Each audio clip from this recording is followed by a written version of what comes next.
بسم اللہ الرحمن الرحیم۔ لاکھوں کروڑوں درود و سلام محمد مصطفیٰ صلی اللہ علیہ وسلم اور آل محمد پر۔ میں ہوں عمر دراز گوندر۔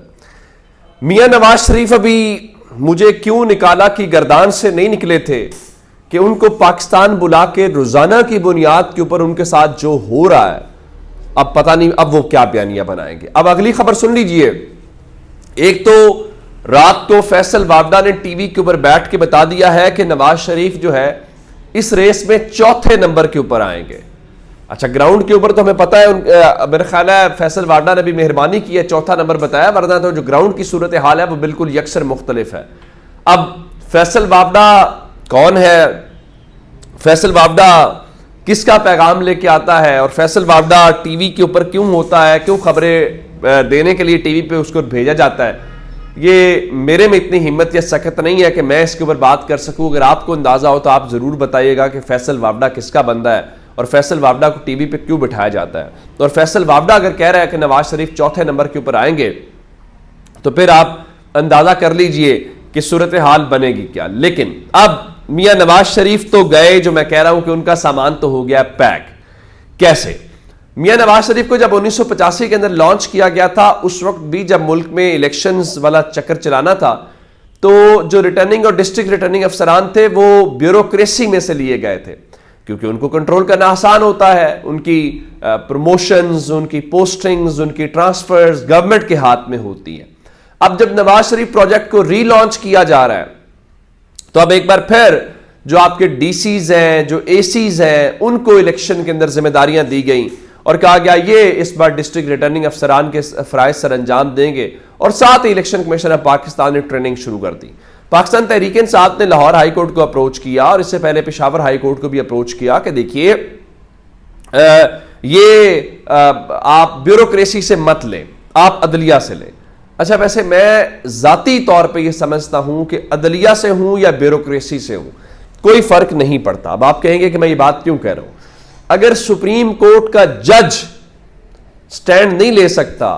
اور وہ وہی فیصلہ سناتا ہے جو وہ سننا چاہتے ہیں، تو آپ کو کیا لگتا ہے کہ لاہور ہائی کورٹ کی لوور جوڈیشری کا ایک سول جج یا جو ڈسٹرکٹ اینڈ سیشن جج ہے کہ وہ ڈٹ جائے گا، وہ کوئی دنیا بدل دے گا؟ کچھ فرق نہیں پڑے گا۔ اگر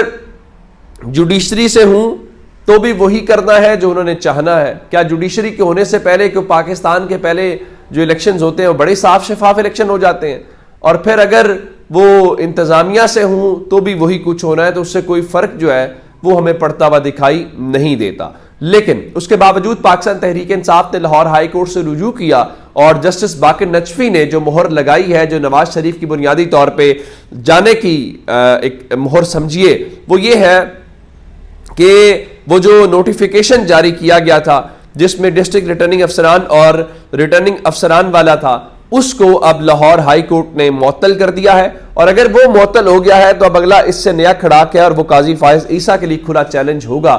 کہ کیونکہ الیکشن کمیشن آف پاکستان کے مطابق وہ ڈسٹرکٹ ریٹرننگ افسران اور جو ریٹرننگ افسران ہیں ان کی ٹریننگ بھی شروع کر چکا تھا، اور لاہور ہائی کورٹ کے حکم کے بعد رائٹ نو بریکنگ نیوز یہ آئی ہے کہ جی انہوں نے اس ٹریننگ کو روک دیا ہے۔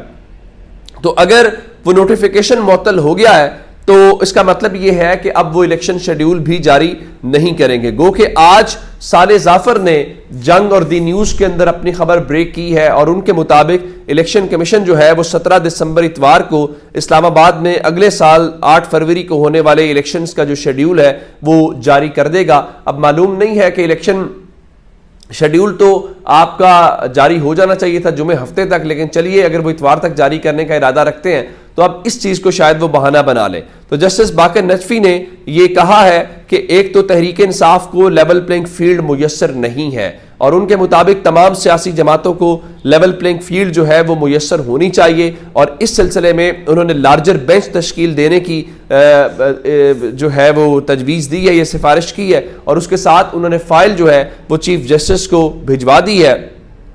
اور ان کے مطابق زمینی حقائق کے مطابق درخواست گزار کی جماعت کو لیول پلینگ فیلڈ میسر نہیں ہے۔ لیول پلینگ کی عدم دستیابی پر آزادانہ رائے رکھنے والے متعدد گروپ نے سنجیدہ نوٹس لیا ہے۔ معاملے کی اہمیت اور قانونی نکات کی تشریح کے لیے لارجر بینچ بنانے کی سفارش کی جاتی ہے۔ اب لارجر بینچ بنے گا اب یہ لمبا چوڑا سلسلہ چلے گا اور تب تک شاید الیکشن ڈیلے والا جو منصوبہ ہے وہ اس کے اوپر عمل درآمد شروع ہو جائے. وہ جو زرداری صاحب کہتے ہیں کہ 8-10 روز الیکشن آگے چلا بھی جائے تو کیا بات ہے, اور فضل الرحمان بھی کہتے ہیں اگر الیکشن صاف شفاف چاہیے اور اگر 8-10 دن آگے چلا جائے تو اس سے کوئی فرق جو ہے وہ انہیں نہیں پڑتا. بالکل ٹھیک ہے, ان کو فرق پڑنے والی بات کیا ہے. اور جہاں تک لیول پلینگ فیلڈ والی بات ہے, سہیل وڈائچ جیسے لوگ رات کو جیو کے اوپر بیٹھ کے کہہ رہے تھے کہ تحریک انصاف کو لیول پلینگ فیلڈ ملنے کا کوئی امکان نہیں ہے. ان کے مطابق اگر تحریک انصاف کو لیول پلینگ فیلڈ مل گئی تو وہ شہروں میں جیت جائیں گے. نہیں, تحریک انصاف کو صرف اگر پلینگ فیلڈ مل گئی تو شہروں دیہات کے اندر وہ جھرلو پھیر دیں گے. اور ان کے مطابق جی پی ٹی آئی کارکنوں کے فوجی ٹرائل کیے جائیں گے تاکہ خوف اور نا امیدی پھیلائی جائے اور تحریک انصاف کا ووٹر جو ہے وہ پھر نہیں نکلے گا. چلیے یہ اس میں سے دیکھ لیتے ہیں کہ تحریک انصاف کا ووٹر نکلتا ہے کہ نہیں نکلتا. اچھا, دوسرا بڑا امپورٹنٹ معاملہ لاہور اسلام آباد ہائی کورٹ کے اندر تھا, جہاں پہ جسٹس گل حسن اورنگزیب کے سامنے آج جو سائفر والا معاملہ ہے اس کے سامنے 4 دسمبر کا انہوں نے روکا ہوا تھا, جس میں بے قاعدگی ہے کہ آخر کس قانون کس ضابطے کے تحت وہ جیل ٹرائل کی بات کر رہے تھے. تو ایون جج صاحب نے پوچھ دیا, مجھے نہیں سمجھ آ رہی کہ انہوں نے آرڈر میں کیا لکھا ہوا ہے. تو عمران خان نے کہا تھا کہ سائفر کا جو ٹرائل ہے اس کو فوری روکا جائے اور اس بارے میں حکم امتناع دیا جائے, لیکن جسٹس میاں گل حسن اورنگزیب نے فوری جو ٹرائل روکنے کی استدعا ہے اس کو مسترد کر دیا ہے اور سٹے اور مرکزی درخواست کے اوپر اسلام آباد ہائی کورٹ نے 20 دسمبر کے لیے ایف آئی اے کو نوٹس جاری کر دیا ہے. یعنی پاکستان تحریک انصاف جو اس سلسلے میں فوری طور پہ ریلیف چاہ رہی تھی کہ آج سائفر کا ٹرائل رک جائے گا اور جو وہاں پہ گواہان کی آج طلبی ہے اور ان کے بیانات ریکارڈ ہونے ہیں وہ رک جائے گا, کیونکہ آج بھی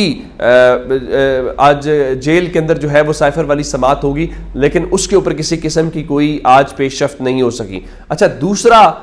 عمران خان نے تھوڑا سا پلان کے اندر تبدیلی کی ہے, اور پلان والی تبدیلی آپ جانتے ہیں کہ ان کے خلاف مختلف کیسز ہیں اور مختلف کیسز کے اندر مختلف پلان کے ساتھ چلنا پڑتا ہے. اور سلمان اکرم راجہ کو میدان میں اتارا گیا, اور سلمان اکرم راجہ تو ایون یہ کہہ رہے ہیں کہ وہ پاکستان تحریک انصاف کی جانب سے الیکشن لڑیں گے, اور انہوں نے کہا کہ اس وقت جو ماحول پاکستان میں بنا دیا گیا ہے, جو بھی صاحب حیثیت ہے اس کو الیکشن ضرور لڑنا چاہیے. اب عمران خان نے جو نکاح والا کیس ہے اس کے اندر سلمان اکرم راجہ کو پلیس کر دیا ہے, اور سلمان اکرم راجہ کی بطور وکیل خدمات حاصل کر لی ہیں, اور انہوں نے آج جوڈیشل میجسٹریٹ قدرت اللہ کی عدالت میں اپنا وکالت نامہ بھی جمع کرا دیا ہے. اچھا, وہاں پہ آج جو خاور مانکا ہے انہوں نے ایک اور استدعا کی ہے. وہ کیا استدعا ہے؟ اچھا, عمران خان کے تو آلریڈی بہت زیادہ جیل ٹرائل چل رہے ہیں, خفیہ ٹرائل ہیں, تو لگتا یہ ہے کہ وہ جو گند خاور مانکا اور ان کے گواہوں نے کھلی عدالت میں گھولا ہے, جس کو لوگوں نے سنا بھی ہے اور رپورٹ بھی کیا ہے, سب وہ جو گند غلاظت بےہودگی جو انہوں نے پھیلائی ہے, تو اب جناب وہ کہتا ہے خاور مانکا کہ جناب وہ جو ٹرائل ہے وہ جیل کے اندر کر دیا جائے, کیونکہ اب اس کے اوپر ظاہر ہے کہ تحریک انصاف کے جو وکلا ہیں انہوں نے وہ کرنا ہے, جرا کرنی ہے, تو جرا کے اندر وہ سوالات اٹھائیں گے, اور سوالات اٹھاتے ہوئے صاحب کو شرم آئے گی, اور جب وہ کہیں گے کہ منہ اوپر اٹھاؤ